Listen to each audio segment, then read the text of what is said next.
Hello, folks. Welcome back to World War II TV. And we've done a couple of shows, three shows, in fact, about the city of Brest and the battle of that. But before that campaign, signs of how tough the Brittany campaign were going to get happened earlier in the town of Saint Malo. Jon Bernstein returns to World War II TV to talk about his grandfather's unit, the 83rd Infantry Division, in their assault on the Citadel in the city of Saint Malo. So if you're new to World War II TV, all the information you always need is in the description below. You'll find links to my guests' websites, their books, their blogs, their social media accounts, etc., etc.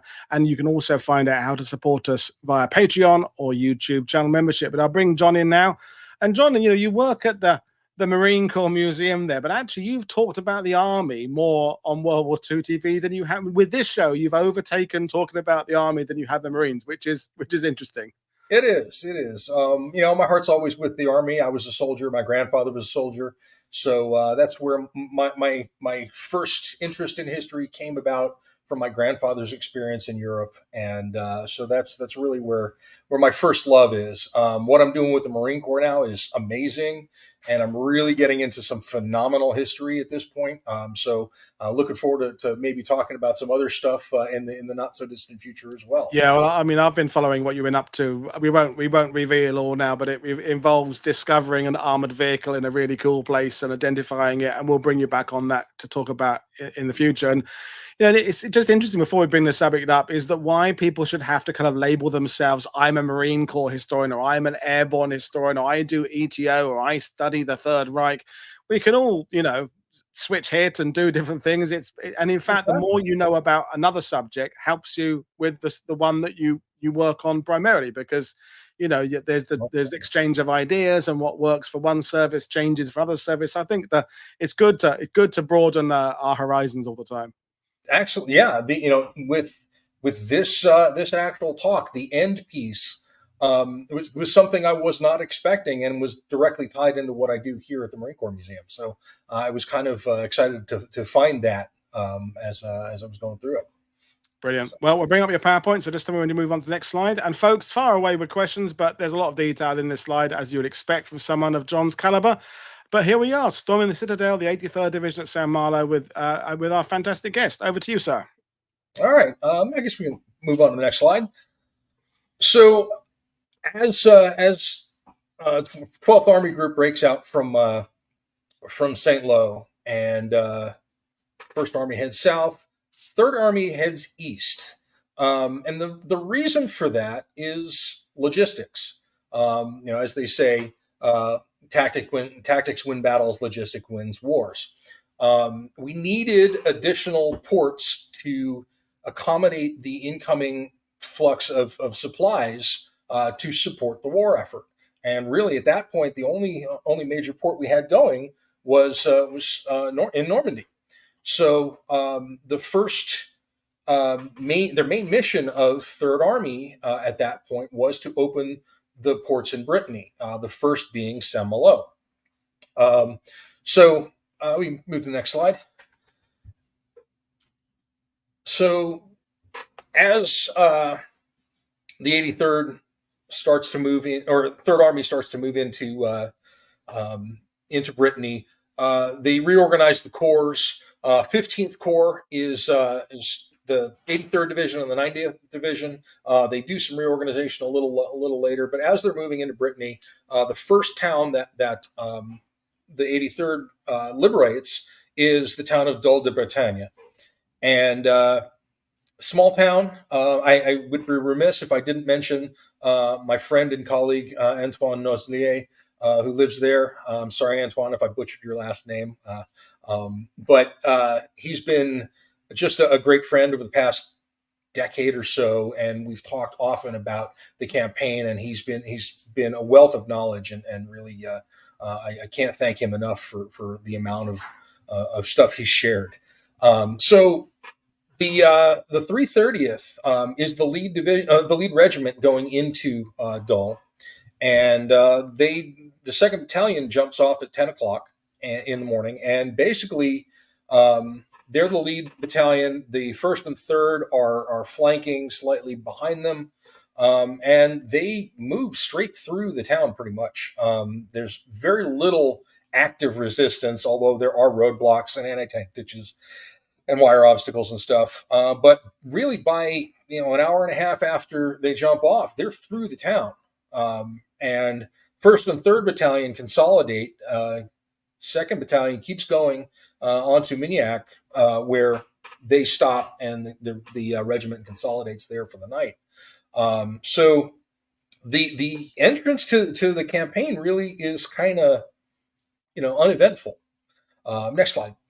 Just a quick question about Sure. how they'd come out of Normandy, because the 83rd, obviously not involved on June the 6th. It's a bit tighter later. And then they're basically pushing down that kind of straight line, Mertis, Carenton, Perrier towards Lessay. And it in simply syndicate, what's the word I'm saying? Right? It really symbolizes that slogging campaign that Normandy could be.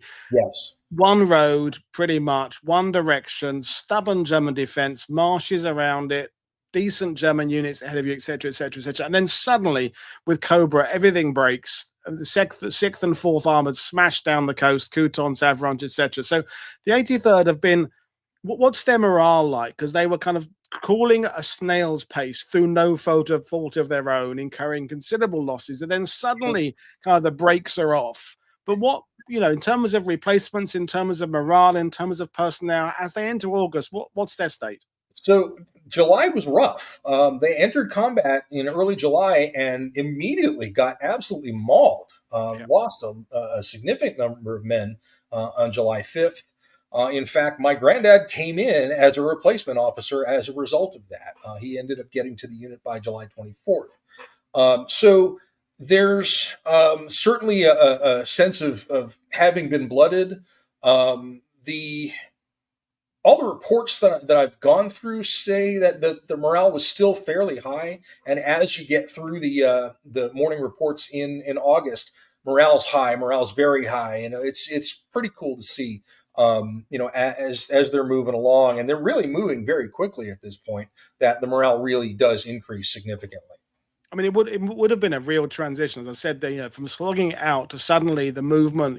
For anyone who's been on my tour down to the Pontebeau Bridge south of Avranches, and whether it was 90,000 troops in Third Army crossed that bridge in 48 hours, and that that suddenly there was this feeling that effort to get there had been worth it, and that there was this sense that there was a better future ahead. Although, as we realized when getting into Brittany, that was going to be kind of short-lived, that optimism to some extent. But yeah, so thanks for explaining. Sure. So why Saint Malo? Well, it was the first port, the first city with a major port facility. Up there at the top center, you can see there's sort of the dock areas, and then they also had plenty of beaches where you could bring in ships as big as an LST, and offload cargo directly onto the beaches. So it was really enticing. And what you can't see in the top of the photo there's beaches along the northern side, and then beaches along the south as well, going into the estuary area there. So it really it had the potential to really be a significant logistics base. So obviously they wanted to capture it as fast as possible. The Germans, of course, had other ideas about that. We can move on. So the city was pretty ideal for the defense too. It was an ancient city. It's got thick walls. It has fortifications, and in the area there were a fairly substantial number of German units. The headquarters were at the Citadel in Saint-Servan, and commander the local commander was Oberst Andreas von Auloch, who was. I'm not exactly sure why. I haven't figured out the origins of this, but the GIs knew him as the Mad Colonel. My granddad referred to him as that all the time. He really seemed to be, a very Prussian officer, there to do his duty and for the Führer of the fatherland. But he was certainly an interesting character. He was a survivor of the Battle of Stalingrad, and holder of the Knight's Cross. So a fairly significant character there. Of course, there was Fallschirmjäger Regiment 7 there, although they were primarily across the estuary in Dinard. But you had a flak battalion there, an Ost battalion there, and then there was the other fortification at St. Joseph's Hill under Oberst Leutnant Jaeger, and then Oberst Bacher had the 77th Division over on the Dinard side as well. So fairly heavy presence there.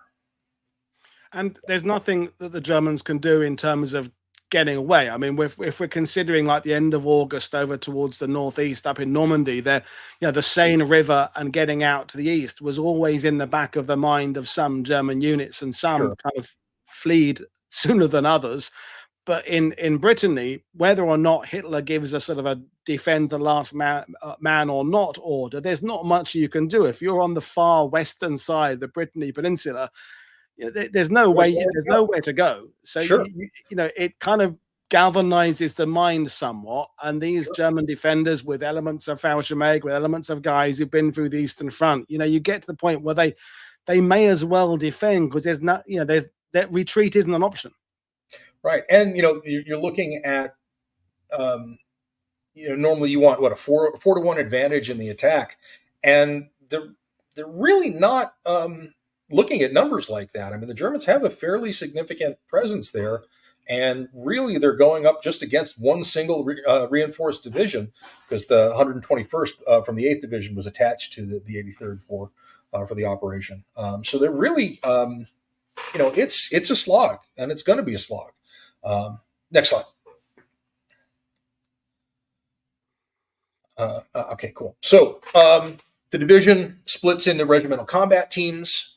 I've tended to focus on the 330th Regimental Combat Team, but all three are significant in capturing the city and the defenses there. So basically, each RCT includes 3 battalions of infantry, a field artillery battalion, a company of engineers, and a company of towed tank destroyers. The 802nd had half-tracks and towed 3-inch guns.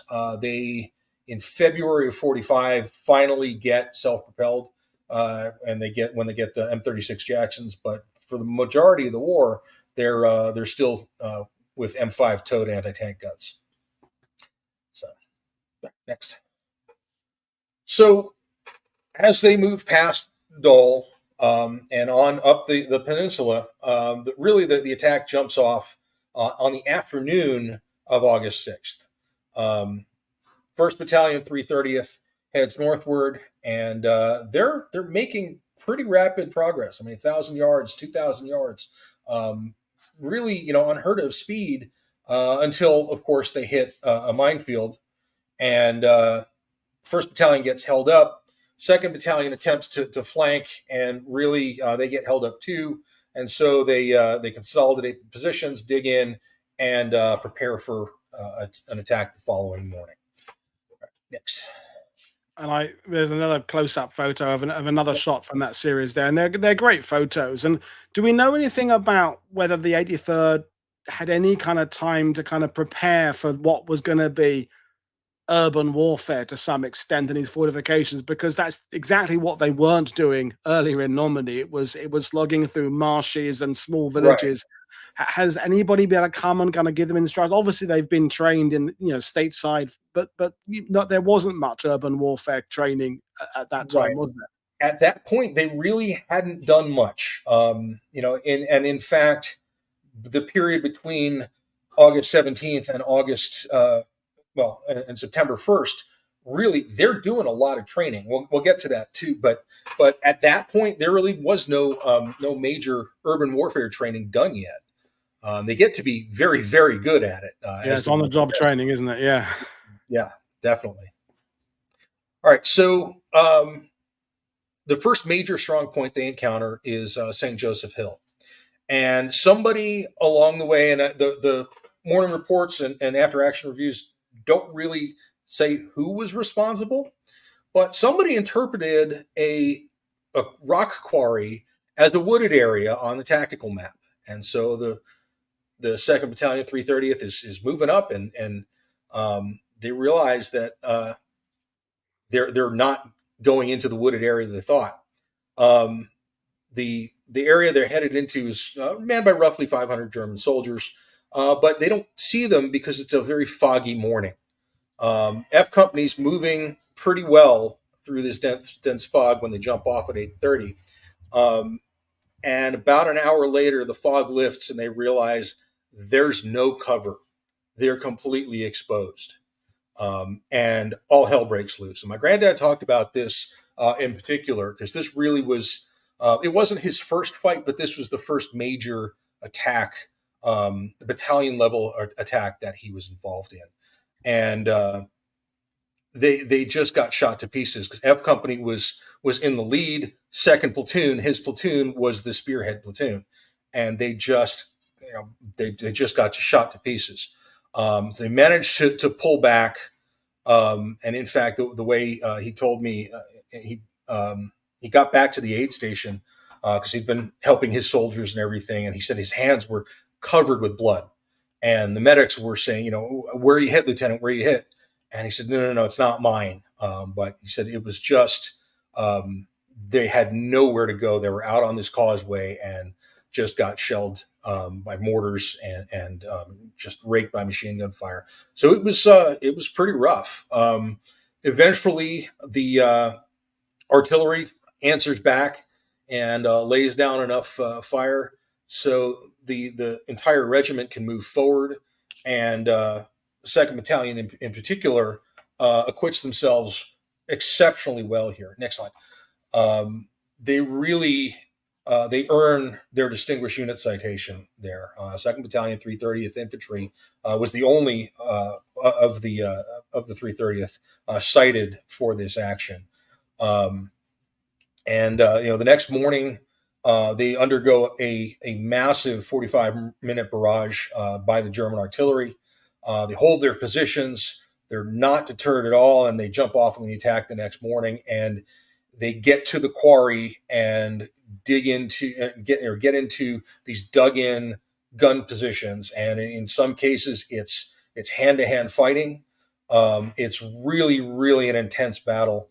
They're going up against 88s and Pac 75s and or Pac 43s, I should say.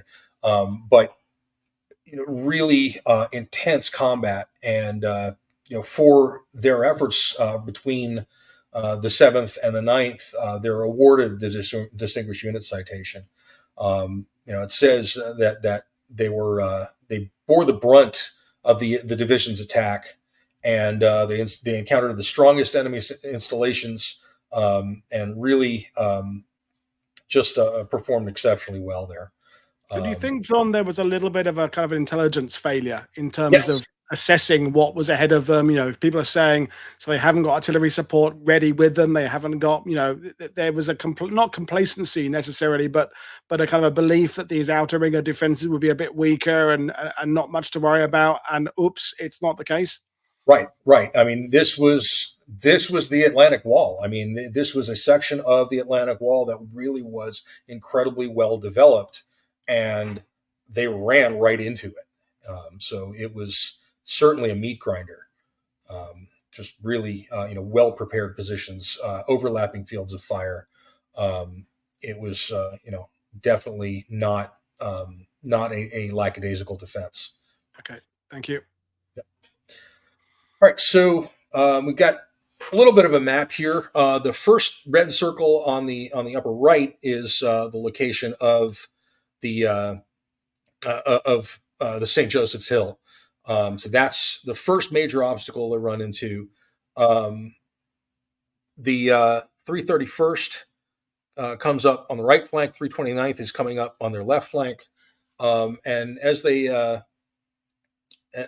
as those two regiments move up, 2nd Battalion of the 330th pulls back to get some replacements, refit, and everything. 1st Battalion pushes north, takes the casino on the sort of the northern coast, and the 331st attacks the strong points at Saint Malo, and the 329th moves toward Lavard, which is where the Citadel ultimately is. During this time, the local civilians ask von Ollach to to declare Saint Malo an open city, and he refuses. Basically, says he has no authorization to do that, and refuses to call it an open city. So it's going to be street fighting. Let's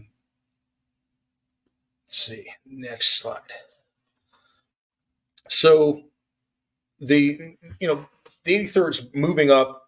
They're going street to street. They're not really encountering all that much resistance, but anytime they do reach a strong point, one of the first things they do is bring up the 3-inch anti-tank guns. They're using these in the direct fire mode against fortifications, and they're having some pretty good success with it. You can see there on the right that photo. I actually was looking at that this morning and realized that the guy on the left-hand side in the front may very well be Lieutenant Walter Dempsey, who was one of the F Company 330th platoon leaders. And you can see the effects of the direct fire 3-inch guns and larger caliber weapons on some of the fortifications there. It just absolutely obliterated them. So they're moving up, and the Citadel really is the final German strong point on the eastern bank of the Rance River. The Air Corps is doing their job. They're hitting any targets, mainly the Citadel, but they're hitting other areas too. And so the 329th really pushes up and takes over the assault on the Citadel. And they're not only moving and using the 3-inch guns, they're also using 155s in the direct fire role, and also 240 millimeter guns to really just knock the hell out of the fortress. Let's see. The 3rd Battalion of 329th kind of reorganizes how they're going to do the assault, and instead of just straight companies, they organize into 96-man assault teams, and then a special team armed with flamethrowers and bazookas and demo charges and stuff like that. And so the assault on the fortress itself begins just a few days later on 15 August. Next slide. And there's a close-up, folks, of the artillery piece there. And I just love that. I wanted that shot there to be full size, because that explosion there up on the high ground there just is such an amazing shot. So I wanted to put that in there. But we had a question for you from Errol, John, about the fact that they were organized as regimental combat teams. Why that decision? I think of regimental combat teams because of June the 6th and the 29th and the 1st on Omaha. But does that mean there's a different setup in terms of coordinating artillery? He said, when operating in regimental combat teams, how much cross support could the assigned artillery do? With an RCT, if you were the lead element, then you've got a direct line to that artillery battalion that's supporting you. So it's a much more streamlined command and control system. And it was a lot more efficient than having to call up to division and then go out to the battalion and then finally get rounds on target. Whereas the FO was up with the lead unit, and he could to the battalion and have rounds on target really quickly. Okay. So thanks. All right. On the 17th, they were going to jump off in the early afternoon to finally reduce the Citadel, and it was going to be preceded by a flight of P-38s, I believe, from the 370th Fighter Group. I'd have to double check that to hit the Citadel with napalm. Now this and the Ile de Cezembre a couple weeks later were really the first use of napalm bombs in the European theater. They were used a little bit before that in the Mediterranean, because the 57th Fighter Group was pioneering that. But really, the first ETO use was right here at the Citadel. And it gets interesting as they're starting to once the Citadel decides to capitulate. Their artillery pieces are closed to within 800 yards of the Citadel and firing a 240 millimeter round, so 400-pound slug coming at you in direct fire is pretty scary. That will definitely punch large holes in walls. And what the intent was the 155s and the 240s punching holes in the walls, and then the assault teams would go in through those holes, while the tank destroyer guns keep up a continuous volume of fire on any gun ports, any openings, anything like that. So one assault team was to go to the north wall, and one was to go to the west wall, and they were intended to get through that way. It's interesting, John, you're saying that, in that we could almost be describing a battle from 1,000 years earlier. Hitting the outer walls with cannon fire, breaching a gap through the wall, force breaching through the gap there. I mean, this could be from a different war. I mean, it's medieval warfare. Rodan said the same thing yesterday. When you get to this sort of defenses, it's kind of tried and tested means of defending and a tried and tested means of attacking. There's nothing revolutionary here. They might as well be using English Civil War siege books for this. Sure, yeah. It is pretty amazing how the technology helped significantly, but when it came down to it, it was really just the same, same old. So yeah, excellent, brilliant. All right, so in the afternoon of 17 August, about 1450, the Citadel runs up a white flag. Everybody breathes a sigh of relief.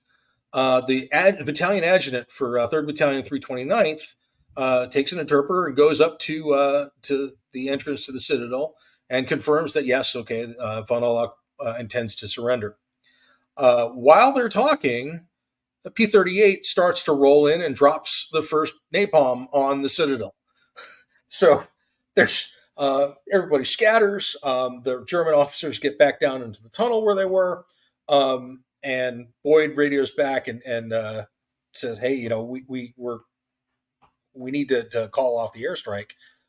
There's no comms with the Air Corps, so they end up laying out some ID panels, and fortunately, nothing further happens. But it was almost a real disaster there. But fortunately, they were able to call that off. So the battalion commander, John Speedy, comes up and they negotiate von Arlach's surrender, and 29 officers and 549 enlisted men march out of the Citadel. That's von Arlach there on the right. It's interesting. He's an army officer, but he's wearing a Fallschirmjäger camouflage smock. Who's got a kick out of that? But yeah, so he surrenders, and he basically says, was told to hold to the last man, but we've done our best, and that's it. There really was no point in holding out. One of the reasons why they surrendered is because they were out of water. They didn't have, their water treatment plants were shot, and they really didn't have any more access to clean water. So that and the 240 millimeter shells and the napalm, I think, would be enough to dissuade most people. Yeah, I'm done. I'm done now. Not only am I being shelled, I'm a bit thirsty too. That's it. Time to find my white flag. Yeah, absolutely. Wow. All right. So, is the port secured? Well, kind of. So the port facilities are secured there, and the 83rd has control of the town, but the Germans really destroyed most of the port facilities. There's not really much that can be rebuilt at that point without massive influx of engineers and building equipment and everything, and it really just is not worth it. And then the other issue is the 608th Marine Artillery Abteilung, which is out on the Ile de Cezembre, blocking the entrance to the port, is still refusing to surrender. So this leads to sort of another operation that the division begins to prepare for. Next slide. So after the surrender on the 17th, the unit begins retraining. They're working on urban warfare now, and they're bringing in replacements. And on August 25th, there's pretty much a rest and recreation day. You can see the bottom photo there. There's a couple of the officers from F Company out swimming in the surf. A lot of the guys did that. The top photo there is the F Company kitchen crew in Saint Malo, just sort of kicking back and relaxing. And then, of course, the photo on the right is my granddad with a big smile on his face, having been through all of it and survived. So the 25th actually was blessed with about 24 photos that he took on that day. So I was able to see what the town looked like at that point, and what the morale was. And so it was a really kind of neat peek after getting into the reports and everything, and then looking at his photos and seeing sort of how they were doing at that point. And just for anyone planning a trip to Brittany, Saint Malo is a really great place. And for example, if you're coming to Normandy, Brest is 4 hours drive from Normandy, but Saint Malo is really not that far the other side of Mont Saint Michel. So if you want to kind of just dip your toe into Brittany without going right down further, Saint Malo is a fantastic city. Of course, it made famous by the book a few years ago in the Netflix series, but it's a lovely city, kind of with the old bit which we're talking about, the kind of the old city, then the kind of a bit lower, the modern city. It's a lovely place, great Breton buckwheat crepes and seafood. It's a fantastic city now to visit. Yeah, it's on my list the next time I go. That was my plug for the Brittany Tourist Office there. Sure. This video is sponsored by the Brittany Tourist Office, which it isn't, but anyway, yeah. Nice. So they've got the problem of Cezembre to deal with, and so they plan what would become the first attempted amphibious assault using amphibious assault vehicles rather than LCVPs for the European theater. And that was something that totally blew my mind as I'm going through the op orders for it. And suddenly I'm looking at it talking about alligators. And we have the prototype Roebling alligator here at the museum that's currently being restored.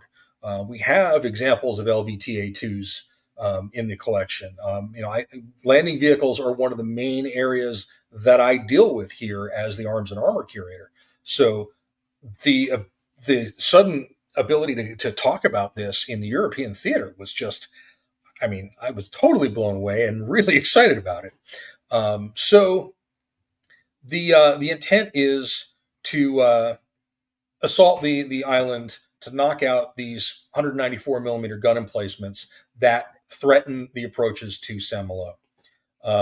And they're crewed by the 608th Marine Artillery Battalion, or the 608th Coast Artillery Battalion. So the intent is to just soften up the island as much as possible. And that starts off with heavy bombers, basically just plastering the island. Fighter bombers then coming in. I actually covered that in my last book on P-47s versus flak. Did a great. Gareth Hector did an amazing spread with a P-47 coming in, dropping 500 pounders on the island.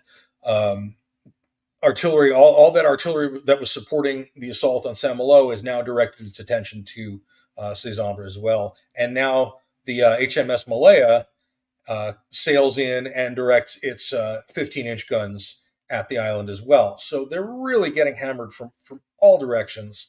Napalm, 15-inch shells, you name it. And Oberleutnant Richard Seuss is not going to surrender. He was told to hold to the last man. Of course, he's got a mixed force, and about 100 Italians, 100 Germans, and 100 from other areas, mainly Russians. The Italians are kind of done with it, and there's some dissension in the ranks on the island. Why are we sitting through this? Why don't we just surrender and get done with it? And apparently it was, well, here, let's go to the next slide. But apparently it was the Italians who ultimately will effect the surrender or initiate the surrender. But the LVT me step back and talk about the LVTs for a second. LVTs are of course known for their operations in the Pacific. The first operational use of a landing vehicle in an assault role was at Tarawa. Prior to that, they were just seen as logistics vehicles. So the LVT ones and twos did not have ramps. So the assault infantry literally had to go out over the sides, opening them up to murderous fire, and with pretty much no cover, and you're moving relatively slowly because they're pretty high up, and if you fall wrong, you're going to break your ankles. So the first landing vehicles are a little precarious in the assault role. The LVT A2 was an armored version of the LVT 2, and zooming in on the photo on the lower right there, you can see instead of just full windows, it has just slit windows. So it is armored. So it is an A2, not just a standard LVT2. And this is one of those vehicles that was planned to be used for the assault. The intent was the first three waves were going to be all three companies line abreast in columns of platoons. So the first wave would be the first two vehicles on the left would be E Company, the center two would be F Company, and the third two would be G Company. So my granddad was supposed to be in vehicle 4 on that first wave to hit Cezembre. It didn't work out that way. They trained, they prepared, and were set to go on the morning of September 2nd. Next slide. So that was the photo. Yep. So they're ready to go the morning of September 2nd. And during the previous day, a napalm strike came in and took out the desalinization plant on the island. They had no more water, kind of like the Citadel. And the Italians were done, and they actually ran up the white flag. Lieutenant Seuss tried to take it down, and then they really convinced him that there was no reason to continue fighting, and so the island did surrender. So instead of going over in the armored LVT2s, the 2nd Battalion 330th basically just sails over in a couple of LCVPs, and my granddad meets with Lieutenant Seuss, or Oberleutnant Seuss, and because he spoke Yiddish, he was able to discuss and negotiate the surrender of the island. So he was for doing that, he was awarded his first of 2 Bronze Stars there. So, and actually, all the stuff on the previous page is just some of the stuff that he brought home. So, yeah, I mean, all the stuff from the island that he brought back. So, next slide. So, with Saint Malo secured, the port, taking quite a bit to repair, where do they go? Rest of Third Army was already out towards Brest, and that campaign was underway. So, really, the 83rd went south to Angers, and eventually links up with the rest of Third Army for the push eastward. And by mid-September, they're in Luxembourg. So really, a very quick run across eastern France and into Luxembourg, and they end up in the town of Stade Bretemis by the end of the month, and they're there for a bit, and then head up to the Hurtgen Forest after that. So that's pretty much it for the 83rd in Saint Malo, and then Cezembre. Well, brilliant stuff. And we've got some questions for you. And the first thing is, when I planned this schedule, I had no idea that I'd be doing crocodiles in the morning and alligators in the afternoon. That was a bizarre bit of random scheduling. Crocodiles are the British Army in the morning and alligators in the afternoon. That's a weird coincidence that occurred there. But the fact they never actually got used, though, was interesting. But how many times have tour guides and historians stood in Normandy and said, no, they were never used in this part of the world? And lo and behold, they had 15 of them, albeit the operation didn't quite work. Didn't need to be launched, but Sure. they were there. It's really good. So we got a couple of questions. My first question, kind of a big one, really, because nothing happens in a vacuum. And we were talking with Joe Balkowski and Ronan about the fact that ultimately the effort expended in Brittany to seize ports, none of them ended up being used. All the effort to take Brest could, given what Saint Malo, I'm not going to say Saint Malo was a mini version of Brest, because that would be kind of downplaying the casualties of the 83rd Division, but it was a warning shot of what might be happening a few weeks later in Brest. I know it's a different corps, so things don't always transfer across, but from your research, was the experience of the 83rd approaching that town there and what they needed to reduce that garrison, should that information have been spread across the army at this point to maybe reconsider the Brittany strategy?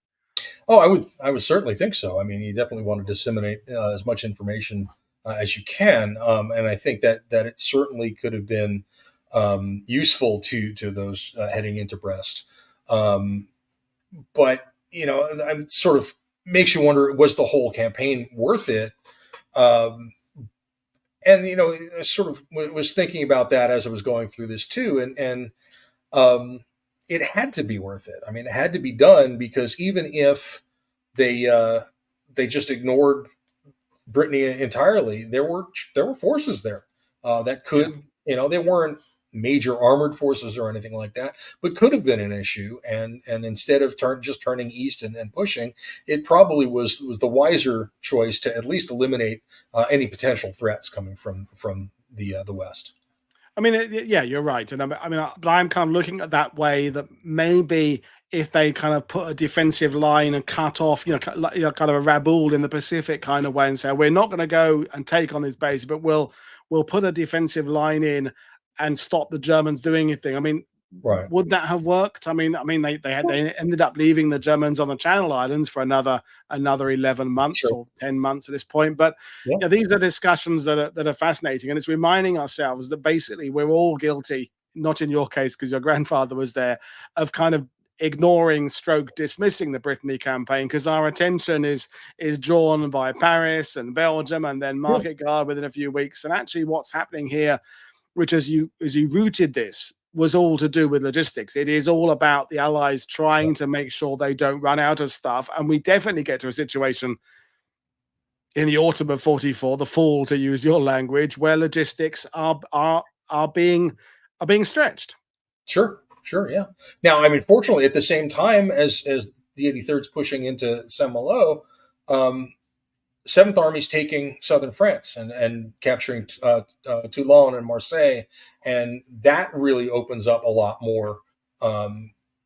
Still long logistics trains, but we've now got 2 major ports open in southern France to help with the effort. Yeah, thank you. So we're doing the questions of viewers now. So Gary August asked earlier, how significant was the information gained from the French resistance and other civilian sources? So I think he means both in terms of attacking the Citadel at the first place, but also in terms of generally kind of building up a picture of defenses in Brittany. So as I'm going through the documents at the National Archives, I came across this page, which is a report from the FFI to the it's a report of the 8th District FFI, and it's to the 330th Infantry. So they were getting information about patrols. They were getting information about some enemy forces outside the Citadel and stuff. So yeah, it definitely was very helpful. In fact, I have photos of my granddad and his squad leaders with some French resistance members. But what I wanted to point out on here is, look, right here at the bottom, it says copied to 2nd Battalion. My granddad has a very, very distinct handwriting. And this was the document that he signed and hand-delivered to 2nd Battalion. So he was definitely getting information directly from the French resistance. So wow. And that personal connection Oh yeah. is like catnip to a historian. Is it? When I'm looking at Oh yeah. a battle and my great uncle was involved in it, it just fuels you even more. I don't need much enthusiasm to be interested in this stuff, but when you've got that personal connection, it just Oh gives yeah. it an extra kind of sexiness to it all, and that connection, and it deepens everything. You realize just how cool it is to do Yes. what we do for a living, is research this stuff, talk about this stuff, and put it all together and make it personal. It's fantastic. Yeah. Yeah. Most definitely. It was one of the great moments of my career. Just picking up this piece of paper that my granddad had held 75 years before me, and it's just wow. Yeah, brilliant. So I So wish we Niels could. is making a comment rather than question. He's saying the Italians were quite common in German coastal artillery formations used to compensate for the Germans having to cover the Italian coast. And Niels' first volume of his book about defending Normandy is out in the shops. So I know we've been talking about it. He was on June the 6th. Excellent. Jeff just saying it's a great, fantastic breakdown of multiple combat operations by an infantry RCT. Thank Peter you. is asking, we kind of touched on this, but I'd like to kind of expand on it as a question now on the motivation of these German forces, because it's not consistent across Brittany. And it depends on the command, it depends on the unit personnel. But as we said, there's nowhere to go. They've either got to surrender in situ or fight and die. There's no running away and fighting somewhere else. Although there were the odd U-boat coming out in and out of Brest in the Mhm. early with a little bit of supplies. It wasn't like everybody could cram onto a U-boat and Right. fuck off to Germany. So where does where does the motivation come from? Is it simply about what kind of motivation in that kind of shoulder to shoulder kind of, where does it So, start at the bottom or is it the start at the top? I mean, you served your country. Where do you think it comes from in these situations? well, it's interesting to note that von Orlok was actually considering surrendering, and he actually reached out and radioed to Hitler and said, can I surrender? And he was told to hold to the last man, and Yeah, so he said, "Oh, well, we'll hold to the last man, even if it's me." So he was motivated by the top, I guess, and sort of pushed that down to his men. And it was, his surrender message to his troops was, long live Hitler, long live the mm, fatherland. Um, but for the average troops there, I mean, I think that Seuss on Cezembre had a similar attitude, but as far as their subordinates, I would say, think it would be pretty difficult to be motivated at all. yeah. No, I agree. It is complicated. So we had just to reiterate. Was Sam? I mean, the port was damaged, but the beaches could theoretically be used. Was San Malo used much in the end for logistics, or I don't think so at no? all. No, Yeah, it it's really wasn't. this is the irony of the whole Brittany campaign, is that the reason going there end up not being valid. Um, we got another question from Andreas about Lee Miller, because the film with Kate Winslet is Yes. coming out later on, and she was in San Malo. Was she attached to the 83rd? Was she up behind? Well, What do you know um, about her role? and in fact, I did include a photo of her in one of the slides, and I Oh, she completely was in the photo. forgot Okay. to mention her. But yeah, yeah, she was there. She was up, with the regiments moving. There's a couple of really good shots of her there. I'm really excited for for the movie, because I mean, she was with the 83rd for a long time, moving between the regiments and everything. So yeah, I mean, she was there, and she captured quite a bit. Yes, that's her right there on the left. Yeah, So, no, I mean it's as someone pointed out, it's a post-war Jeep in one of the photos I've seen from the film, but all right. it's not like there's a shortage of World War II Jeeps. Just come to Normie in June and steal one. Well, I don't mean that, folks. I'm not endorsing stealing, but there are literally thousands of World War II Jeeps. So why they use the post-war ones, I've no idea. But the film looks good. Kate Winslet seems to always have a good kind of appreciation of history. So looking forward to that one. So that was the question about Lee Miller. Um, Excellent. Other than that, my kind of to round things off, the Brittany campaign, we talked about it already, but it is overlooked. Any lessons that you think, from your point of view, with your studies of the Marine Corps as well, about I don't know, urban warfare or combined arms or doing things that the US Army did take from Brittany or should have taken from Brittany? Anything kind of overarching you can think of? Well, I mean, I think that specifically with the 83rd, it was really their first major, urban situation. So they certainly did take a lot from that. But they acquitted themselves well, and they certainly continued to do so throughout the rest of the war. So I mean, they were really heavily involved throughout the throughout Northern Europe and the Ardennes and everything into Germany. So, but overarching, from the Brittany campaign, I'm not sure. Yeah. I mean, Joe Belkowski felt that certainly the Corps learned some things that they transferred, particularly to Aachen and some of the NATO campaigns.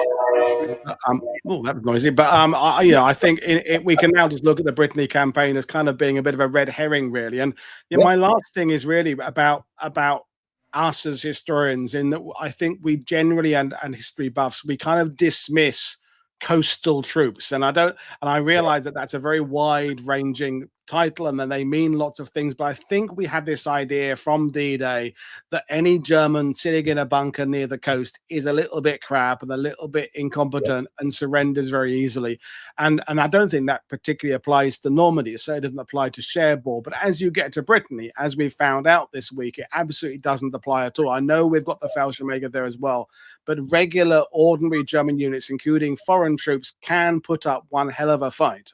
So dismissing kind of coastal defenders as being a third rate, I think, is at our peril. Coastal defenders usually have big guns at their disposal, and that's definitely not something you want to mess with. That's a very pertinent way to end this. Big guns. And as Ronan said last night at Brest, is that 500 German guns were defending Brest from within, behind massive great earthworks. And from his calculations, 600 American guns attacking, all of which were mobile, being towed into place by a few self-propelled guns, and were firing from behind hedges. So it was numerically the US had the advantage, but in terms of defense, the Germans absolutely, and caliber, the Germans had some amazing stuff. So this is really good stuff. So John, we'll invite you back in the future. Folks, we have nothing tomorrow. You've got the weekend off now, and the next scheduled show is Tuesday. Catherine is coming on to talk about Chartwell and Churchill, but I may schedule something for Monday. I'm trying to still work on that. But John, great stuff talking to you. Always good to hear what you have to say on these things, and the fact that your granddad was involved makes it extra especially personal. So enjoy the rest of your day, folks. This is Paul Woodad for World War II TV saying thank you very much for your fantastic questions and your contributions. Cheers, everybody. Bye. Thanks so much, Paul.